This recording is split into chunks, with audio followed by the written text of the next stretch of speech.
Hey guys, and welcome back to episode 5 of the Developers Unplugged podcast. Got a very special guest today. Dominik, thank you very much for joining us. Thanks for having me, Harry. It's great to be here. Brilliant having you on. Absolute pleasure. And you can probably tell actually by my voice, I'm actually a little bit under the weather today. I've got a bit of a cold, powering through it. Episode 3, I spoke to somebody called Ryan and we kind of powered through it together as well. I mean, he had a bit of a head cold and whatnot, and it turned out to be a great episode. So fingers crossed. Let's do it. It's just a lucky charm. It's got a good voice though. I've got a bit of a deeper voice, which is always good. So maybe it sounds a bit better. But look, like I say, thank you very much for coming onto the podcast. And do you know what? I think we'll just kind of, for maybe anyone that doesn't know you, Dominik, as you know, personal. I mean, what exactly is it that you do exactly? Could you give like maybe people a bit of a brief overview as such? Absolutely. So, hi, nice to meet you. My name is Dominik.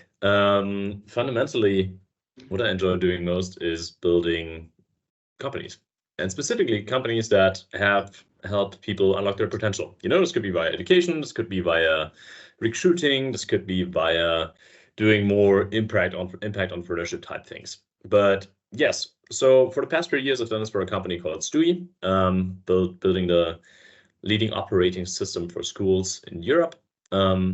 You can imagine kind of like digitalizing most of the analog functions that are currently happening in schools based out of Germany. And I ran their international business for the past 3 years. So expanding into Turkey, Belgium, Switzerland, France, Spain, Italy. So really being all over the place, building out different businesses and learning a lot along the process. It was quite a ride, you know. So yeah, it fits well with my international context. I've lived in a lot of different countries. I speak a lot of different languages. And yeah, before that, I had my own business bringing unemployed nurses from Italy to Germany and also pushing them through a highly intensive German language course. It takes about 8 months and gets you from 0 to fluency. Wow. I wouldn't want to do this course myself, to be honest, because it's pretty tough. But it worked. We placed over 300 nurses in Germany. So I'm no stranger to the recruiting space in particular. And in my free time, I play a beautiful sport called lacrosse. I play at a fairly high level, and write a newsletter where I talk about time management, productivity, and kind of like this intersection between entrepreneurship and sports. I see some the things behind you there as well, by the way, like just in the background as such. Like that's correct, yeah. You see my sticks? You see my helmets? I've got way too much lacrosse gear for my own good, but I think that's true with anyone that plays a sport, right? So yeah, for sure. Do you know what? Like my first question, Dominik, is how do you do all of that, right? So I work in a sort of similar space in the sense of obviously we have like sort of recruitment in common. Yeah. And for me, my days kind of get overloaded with just doing my job. And sometimes I'll get back home and I'll feel absolutely exhausted and I'll want to do things in my head. Like when I wake up in the morning, I'll feel super motivated. I go, right, I'm going to go to work and then I'm going to come back and then I'm going to be doing this. I'm going to go for a run. I'm going to exercise, maybe read a book. And then I get home and I'm like, I'm really tired. How do you do that? How do you write? How do you do the cross professionally to a high level, by the way, not casually, and also balance your work? How is that even possible? Yeah, that's a good question. I think it's something that a lot of people think about. And the answer that I'm going to give you is very me specific, right? Yeah. But I hope you can also take away some of that. So fundamentally, the thing that matters the most is to identify what a successful day looks like for you. Because we live in a world where the notion that your to-do lists will ever be empty, that's completely unrealistic. So we need to kind of identify for ourselves what a successful day looks like, right? So for example, I've identified that a successful day for myself has about, I think it's 6 components, you know? It's a little bit of me time. Just time to myself to think, to chill. Yeah, I usually get that early in the morning. I would say 2 to 3 hours of focused work where I really, without distractions, just sit down, focus, and try to do, well, the things that are the most important. Then I try to train for about 1 to 2 hours every day. Trying to take 1 rest day per week. But yeah, I train usually. Find it best to train around lunchtime. If I have team practices, obviously that's not possible, but if I just need to hit the gym, it's usually around lunchtime. Okay. Then afternoons I dedicate to work meetings, so I try to bang out 5 or 6 30-minute meetings back to back, which I've already prepared in advance. I think Alex Ramosi says this, where 20 minutes of preparation for meetings add like 20 IQ points, and I find this to be very true. Yeah. And afterwards have like a 1 hour buffer block or so where I basically like just take care of all the small stuff that piles up across the day, you know, whether it be follow-ups for the meetings that I've had, communications, handling small issues, giving people a call, you know, these kind of things. Yeah. And then obviously fun also shouldn't be out of the equation, right? We also we do all this stuff to have fun and to enjoy our lives too a little bit. So I think that's also, what's also really important is to spend some time to people that matter to you the most. You know, for me, that's spending time with my girlfriend, for example, or my friends, you know, some sort of social interaction, right? And then also maybe just doing something that you do only for the sake of doing it and not for the sake of getting better at it, which I find to be really difficult. You know, if you're really driven, doing something just for fun feels really difficult, but man, it's so enjoyable. So it's an art as well, though, isn't it? Like you've almost got to, like, for me, I struggle so much. I'm the complete opposite to you, Dominik, in the sense of it, and I don't want to be this way, by the way. I want to be more like you in the sense of I can just kind of like switch off, have fun, like enjoy time with the people that actually matter, that, you know, that are really important to me. Because fun shouldn't just be something that you do on the weekends, in my opinion. It should be something that you do every single day. As you mentioned, we work so hard to kind of have fun and enjoy our lives with the people that matter, and sometimes people neglect that so much. How have you sort of, is there something that maybe you've kind of taught yourself over the years in your career? Like, have you always been like this, to be so kind of like great at like that kind of work-life balance, or is it something that maybe you've just kind of altered over the years and perfected? I feel like I've always been a very curious person, which naturally and also somebody who doesn't just really want to do one thing, which always led me to do way too much for my own good, which has in turn kind of forced me to do time management. You know, so for example, when I was in university, I worked for a students organization called Enactus, where we did social entrepreneurship projects. You know, this included, for example, traveling to Rwanda or Brazil to teach people how to make glasses for less than $1 and then help them build a business around it. Super exciting, cool projects. But yeah, it's a lot of work if you're playing lacrosse and you're studying and also working 20 hours a week. So even already in my studies, I had to kind of figure out how to hack the system, which fortunately for me, studying business in Germany meant that I just wouldn't attend university and I would study for like 6 weeks really hardcore to pass all my exams. And then I would go back to doing all the other things that I wanted to do. So yeah, but in terms of this, like, in terms of setting boundaries, I think, it goes back to identifying whether you've had a successful day or not, you know, because there's this method popularized by Oliver Berkman. He wrote a book called 80,000 Hours. It's called the 3-3-3 technique, where he basically says that for him, a successful day is 3 hours of focused work on your most important projects, 3 smaller tasks, and 3 maintenance tasks. And if you achieve that, it was already a successful day. And to be honest, that shouldn't take 10 hours. You know, that should take you maybe like 5, 6 max. So by that definition, you would already be able to then sit back and be like, okay, yeah, I feel like I've done enough today. So in my experience, what I see most people struggle with, and also myself included, is that we don't really do any focused work during the day. You know, we always got our email inboxes open, we've got our Slack open, our phones vibrating, you know, calls are coming in left and right, and our brains aren't wired to work like that. You know, I mean, if you think about it, if you have your inbox open all the time, it's like sitting in a post office all day and like receiving and processing mail and sending mail. And if nothing's coming in, you know, then you provoke more answers by sending mail. So basically, like, you create busyness for the sake of busyness. And I think that's something that's got to be stopped, you know? So what I try to do in order to be more focused is to simply turn off my email, turn off my Slack, put my phone in a different room, go on airplane mode if needed. Sometimes with my computer, because otherwise, you know, like, LinkedIn's right around the corner, you know, like, and basically, design your entire environment for focus. And there's also another app that I use, which I really like, which is called brain.fm, which makes sounds that help you focus. It's like these neural beats music. I've used it for 9 years and I love it, but it's like a frequency, right? There's some of them like frequencies and stuff like that, and sounds that help your brain to kind of like focus on certain, Exactly. So I think that's one thing so I feel like, you know, being really focused allows you to get more done in a shorter period of time, which in turn gives you more time to the back end. But then that still usually isn't enough. So I have the blessing that I do a team sport, which means that I have practice 3 times a week. And I don't want to let my teammates down by not showing up because I've been procrastinating too much during the day. Yeah. So usually my most productive days are the ones on which I have practice. Because I know that I gotta leave the house at 6:30 to go to practice, and yeah, there's not really any way around that. So I have to finish everything, and then it works. Do you know what as well? It comes back down to that saying as well, doesn't it? Like it's very easy, and I think a lot of people are happy to let themselves down. But when it comes to like letting other people down, that's a whole different responsibility because you're actually physically letting somebody else down.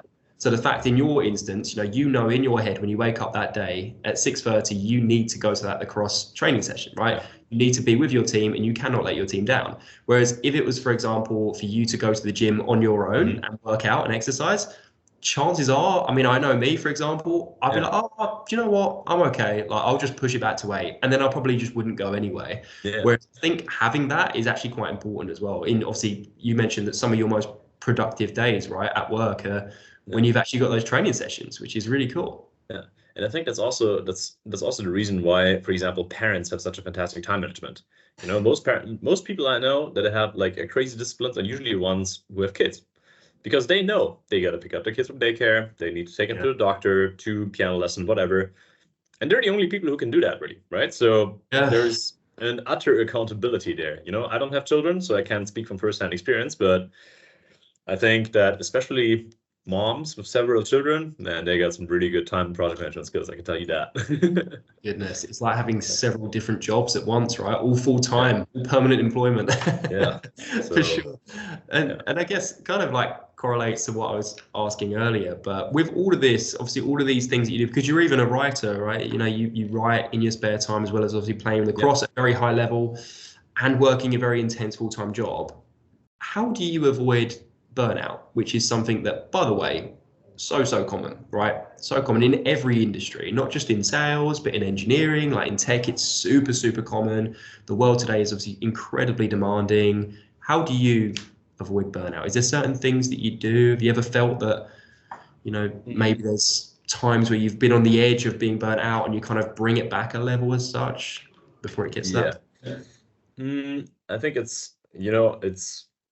there's a range, there's a spectrum to burnout, right? So I feel like I've been sometimes a little bit further ahead on the spectrum, sometimes a little bit back. There are these, I don't know, I think it's 16 stages of burnout. I don't know who popularized it, but there's this framework basically where you can look at and that tells you which stages of burnout exist, from I think the first stage is the feeling the need to prove yourself, which I definitely do have, up until like full on body collapse, you can't really do anything and just lay in bed all day. That's kind of like a spectrum on it. But I think there's a couple of things that you can do in order to avoid burnout. First of all, is what I've always thrived in a situation where I've had a lot of freedom to make decisions myself, which is also, I think, part of the reason why I'm drawn to being an entrepreneur. I think a very easy way to get into burnout is to always have to take orders from someone else that are unpredictable and urgent. I don't know. I see this in people who do management consulting a lot. It's always urgent, it's always a lot of work, and you are completely at the mercy of your client, regardless of whether what they're asking you for makes sense or not. So I've never been a consultant again, so please, if I'm saying anything that's completely out of line, that's probably why. But it's something I've observed in others. The second thing is being emotionally too attached to your job. So paradoxically, I think this is kind of, again, this is true for most personal interactions. In order to get what you want, you need to want it less. This is true in negotiation, and also is kind of true in like how much you attach yourself to your job. So I've always had a really good way of identifying even my own companies that to just be like, yeah, that's the problem of the Dominik of tomorrow. Or if you're employed, honestly, not my problem. At the end of the day, you're there, you work a full-time job, you do your best possible work during the day while you're working, and that's it. I don't know. I'm not a big fan of working overtime. I think it's unsustainable to do so in the long term. I'd much rather have a focused 6 to 8 hours a day and then enjoy yourself. Yeah, and then take it from there. And everything that doesn't get done, well, it's not getting done. It's not going to get any better by pulling a all-nighter. There are certainly situations in which you have to do that, but it should be the exception, not the rule. Just like as an athlete, yeah, you sprint, but you don't sprint a lot. Like you do maybe I don't know, when I do sprint training, I do a total volume of like high-end sprinting of maybe 240 meters per week or something. It's nothing. Like you walk 240 that. meters more than me. Exactly. But I don't know. It's like 2 workouts of 2 sets of 6 sprints of 10 meters. It's really not that much. And I think like working should be looked at in the same way. You can't always go for all out. You can go all out sometimes, and sometimes you got to run a marathon, or maybe even a Spartathlon, which is 244 kilometers, but afterwards you get to rest, So having this perpetual state of urgency is just going to drive you nuts. So I think that's the second part. The third part is to have healthy habits, training, eating, sleeping.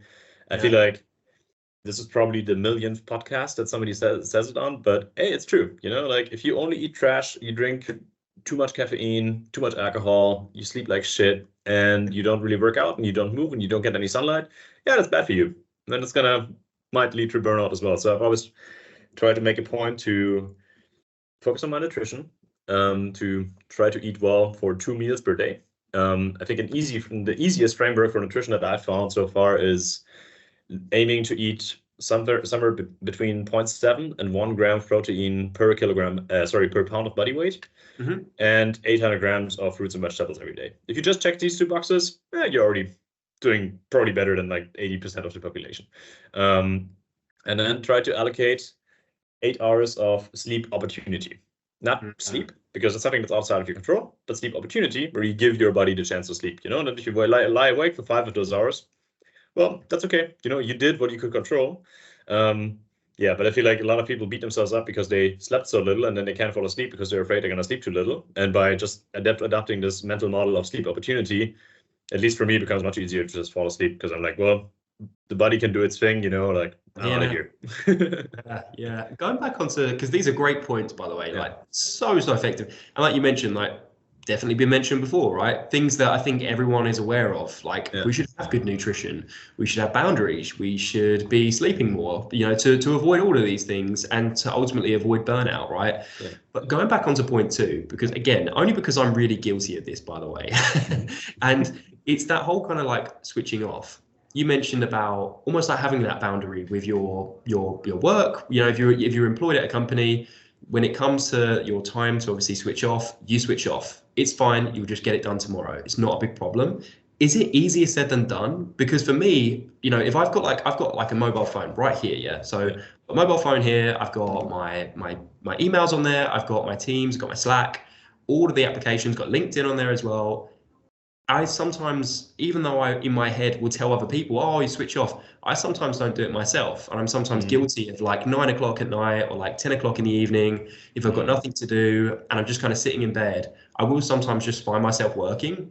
Is it so like, is there anything that you do consciously to avoid that? Is there any maybe like apps that you mentioned earlier that you actively download, or do you just have it in your mind to just definitely not click on certain applications that relate to your work? I think in general, you're the product of your environment, So if you set up your phone in a way that it will constantly disrupt you and remind you of work, then you're also going to be working a lot more. So ideally, in an ideal world, you have 2 phones, one work phone and one private phone. But I don't either. So what I do is I switch off all notifications from the vast majority of apps, So for example, like Microsoft Teams or Slack, like I don't get a push notification. I don't get a red dot on my iPhone. I don't get any reminders whatsoever. Like I literally have to open the app in order to see if anything's going on. That's one thing I do. The second thing I do is to use these, I think on the iPhone it's called focus time or something, where you block out most of the apps. And then you have a screen where it says like, I want to skip it for 15 minutes or 1 minute. I try to just put that on, So basically I have this like double check. It's like, okay, I actually really want to open my work email right now. And if you put these constraints in place, I think that really helps. Sometimes, obviously, you need to access Slack at 10 p.m. There could be something that's urgent and you actually need to take care of, then by all means you should. But setting these boundaries on your phone, I think, is a good idea. Using different laptops to work and for private stuff, I don't know, makes sense if you need a laptop for private stuff. But yeah, basically, I think reducing the triggers, I think, is a big thing, And then Yeah, but again, like also in entrepreneurship or when you're self-employed, like there are a lot of times where you simply have to grind it out and you just have to do it, but if it becomes a perpetual state, then you should really question like whether you have the right business model. I think this is true both for startups and for self-employed people. Yeah, we had this in our first company, where we were basically like always struggling to make ends meet. And then we realized that the business model that we had come up with and the pricing that we had would allow us to, if everybody worked like 50, 60 hours a week and only paid themselves minimum wage, then it would work. But it's not sustainable, So we figured, okay, well, shit, we actually got to double the price, and it went surprisingly well, honestly. I think most of our clients were like, oh, yeah, okay. Yeah. I think what you said earlier, by the way, about like if it's urgent, then of course like you need to respond to it. And I think in my head, even though genuinely nothing is ever too urgent to keep it in the next day. Like no one's gonna die, the world's not gonna end if I don't see my emails. But in my head, I'll almost like trigger myself to be like, I need to have a look at my emails because it could be something really urgent. I almost trick myself. Is there something that, and I know that by the way, is something that people are really guilty of, because when it comes to obviously trying to create those boundaries, these thoughts kind of come into your head maybe later at night, and you're like, I need to have a look, I feel guilty. Typically those who obviously want to achieve, by the way, quite high and, constantly looking to grow and whatnot, and obviously in the long term, as you mentioned, obviously it's not sustainable. Is there any advice that maybe you could give to people that obviously have that kind of mindset? Because it's a tricky one, isn't it? It's a really tricky one. Like I said, I'm kind of in that kind of mindset sometimes. Not all of the time. I'm managing to deal with it a lot better and obviously learn with it, but it's still something that gets me from time to time for sure. I mean, I'm still trying to figure that out as well, right? I tend to, since I have a full-time job, I consider basically everything that's not full-time job related isn't work, right? But that's sort of a trick, right? Because if I'm writing my newsletter, if I'm writing posts for LinkedIn, that's working. I'm doing this also because I enjoy it. But fundamentally, I'm doing it because I want to grow my audience, I want to grow my following, and I want to share a lot of ideas that I think about as the world. And so, yeah, I do that on the weekends too, I'm also finding it quite difficult to shut off. I think the best way, paradoxically, again, is to give less fucks. Like, hey, something urgent is in your inbox. So what? Like, tomorrow's another day. And I don't know, these studies where they ask people on their deathbed what their regrets are, and nobody ever says like, oh man, I wish I would have worked more. I find this to be very true. I think work's important, and I think it can also be incredibly fulfilling. But it's not the only thing in life. There's much more to life than just that. Yeah, I think when you kind of look at it from that perspective, it then takes everything in perspective, and you're kind of like, right, okay, cool. What would I be saying in 50 years' time? Well, in 50 years' time, I'll be saying, Harry, you idiot, get off the phone. It's like 10 o'clock at night, like you can look at that tomorrow at 8 o'clock in the morning or 9 o'clock in the morning. I think it's a lot easier to kind of maybe remind yourself when you look at it that way. Maybe it's just all about perspective. And like I say, when I first started working in my job, in recruitment a few years ago, I just was horrendous, like working 24/7. I thought that was really beneficial for me. No longer working 24/7. I don't strictly work on the weekends ever, which is a massive step for me over the last sort of 6 months, which is great. So I think it's something that gradually maybe progresses. I think I've personally experienced like near burnout, not to the point where you see the 16th stage where you're like collapsed in bed, but I've certainly felt maybe like the 13th or 14th and felt really overwhelmed. So I think maybe having those feelings previously as well has maybe made me change my schedule and how I sort of view the work-life balance, which is probably something, like I say, which hopefully sort of comes with time as such. But I wanted to talk about sort of comfort zones as well, by the way, Dominik, right? So a comfort zone to me, bit of a background, I left school, maybe people will know this, left school when I was a carpenter for 6 years. Worked with my dad doing carpentry, and it was really safe, right? It was really safe. He was familiar to me. It was a very safe environment. I only ever worked with him. I came from a very small village as well, and I was completely and utterly in my comfort zone. And the opportunity to work in recruitment came to me from my brother-in-law, and I was terrified, absolutely terrified, like to the point shaking. I'd never been in an interview before, and I just was just so overwhelmed with all of it. I managed to bite the bullet, of course, as we know, and I went ahead with it. And it, looking back, was one of the best things I'd ever done, right? By far, one of the best things I'd ever done. It's changed my life, and it's been really cool meeting cool people like you as well, having an opportunity to do stuff like this. And that's all because I just kind of bit the bullet at that time, escaped my comfort zone. Every single day I'm outside of my comfort zone, even on this podcast slightly, right? I mean, we're maybe to a degree, both of us outside of our comfort zones in certain levels. Talk to me about comfort zones, because you must have had to escape yours quite a few times, right? Yeah, man. Thanks for sharing that. I think that's a really cool story. And taking a step from being a carpenter to being a recruiter is, it's a big step. So I can understand that was scary initially. Well, yeah, I've had to step out of my comfort zone a lot. But the thing is, I started doing that fairly early in life. So as many kids in Germany, when I was 16, I spent a year abroad in the United States, in North Carolina, wonderful host family. And well, I mean, then you get thrown. I had I would say an English B2 level. It was okay, but it wasn't great. And all of a sudden you get thrown into this absolute madness that American public high school is. And it is really like they say it is in the movies. There's football players and cheerleaders and nerds and crazy mobbing and whatnot. So you better be part of the cool kids. And I kind of had to navigate that while not speaking the language. Everybody had a super southern drawl dialect, where they speak about, I don't know. It was very difficult to understand for me. So I had to figure that out first, and then I came back to Germany, started studying. And then I think the second catalyzing moment was when I then fairly spontaneously at age 19 flew to Rwanda for 4 weeks to work in a village to, again, teach people how to make glasses and build a business around it. Wow. That was pretty crazy. I had several instances of children seeing me and then starting to cry because I'd never seen a white person before. Wow. And I also had to figure everything out on the fly, kind of like how things work in East Africa. It's fairly different, from Western Europe. And I think these two experiences really helped me to really expand my comfort zone, so that stepping out of it paradoxically became even harder because the comfort zone just grew so much. But I think in general, there's a beautiful quote that I don't know who said it. Maybe it was Winston Churchill, because every quote at some point gets attributed to Winston Churchill. But everything you want is on the other side of fear, And if you never do anything that scares you, well, you're gonna stay where you are, and if you're happy where you are, then that's okay, But I think if you want to live an extraordinary life, you need to do extraordinary things. You can't just do what everybody else does and then expect something different. If you do that, you just get what everybody else is getting.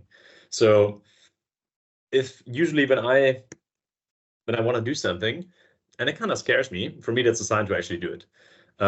Doesn't mean I do it all the time, but but I think it's the best way to really break that, So I think developing a sense for when this fear settles in and you feel like, oh, this is scary. That's when you should be doing it. Because it's not it's a different fear, isn't it? Like stepping outside of your comfort zone. It's a different fear because it's not danger. You're not going to do it, right? It's not life-threatening. You feel like you are. Your brain tricks you into thinking that, because I think our natural instincts is no, we need repetition. We need the same things every day. We need habits. Our brain is just constantly we just need to do the same thing and then we'll survive. Because that's goes right back to caveman era almost. We're almost to just be doing the same routine every single day. And then the minute when someone's oh, have you ever thought about doing this as a career? And it's a really positive thing on paper. I think immediately everyone's oh God, no, shying away from it straight away, definitely not, thinking about all the worst case scenarios. But you mentioned, it's that fear, isn't it? But it's a really strange fear in the sense of you're not in any immediate danger. It's not going to hurt you. It's just that feeling, but it's just slightly different a fear. And I know what it is now after not feeling it for a good 22 years of my life and then feeling it massively. I know exactly what that fear is like. And just like you, obviously, as soon as I kind of get that fear now, I almost, instead of running away from it, I run towards it. And so much has happened in the last 2 years of my life. That's been brilliant, but has felt at that time awful. And I kind of look back and I think, well, the times that my body and my brain really didn't want to do it, actually, that was one of the best things I could have ever done, was go forward. And it's kind of the same with you, right? In that sense.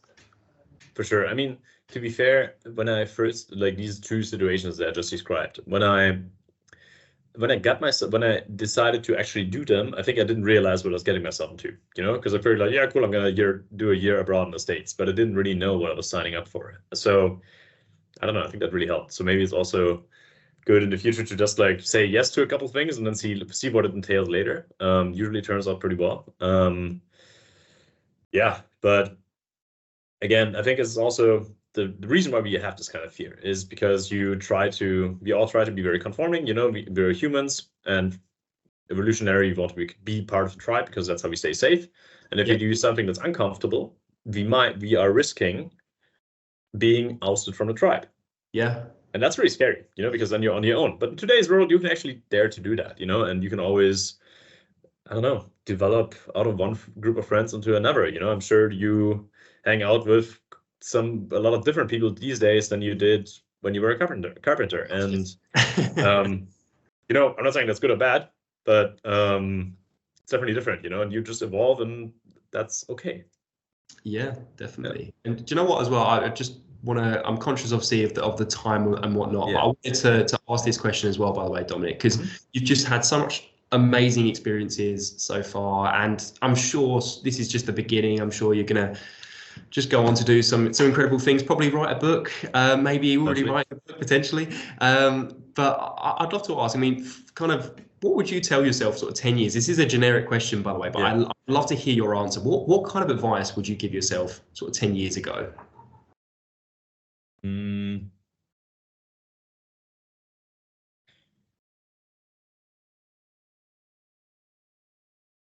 I'd say, I don't know. It's quite difficult to say because I'm pretty happy with the decisions I made 10 years ago, which I think maybe also might also not be super common. But if there was a 20-year-old version of myself, then man, I'd probably tell them go read more books, because that like allows you to borrow somebody else's brain. I think that's really important. Learn how to interact with people really well. I interestingly enough got much better at that by actually learning how to talk to girls, and taking some like flirting lessons, so to speak. But hey, social interaction translates also well to other aspects. I think that's really important. I think understand which people you surround yourself with, because you indeed do become the average of the 5 people you spend the most time with. And then lastly, and this is also again very personal, but write about it, write stuff down. I think I've always had a blog. My first paid job was at age 14, writing long form articles about Magic the Gathering, which is like a trading card game with creatures and spells. It's pretty cool. I still play, but that was my big thing back then, and ever since I've kept a blog. And writing allows you to really channel everything you're thinking onto paper or onto a screen, doesn't really matter. And it's also, and now at this point, that I've been blogging for, I don't know, 12 years and journaled weekly to daily for 7 years. Now I can go back and look at all the things that I was thinking back then. And I was like, man, that was pretty stupid back then. I'm not gonna lie. So maybe that's the thing, these are 4 things I would do in order to now look back and be like, hey, I was actually kind of smart back then. For sure. Look, Dominik, thank you so much. This has been just a great conversation, man. And thanks so much for coming on the podcast for the 5th episode. Thank you, Harry. Thank you.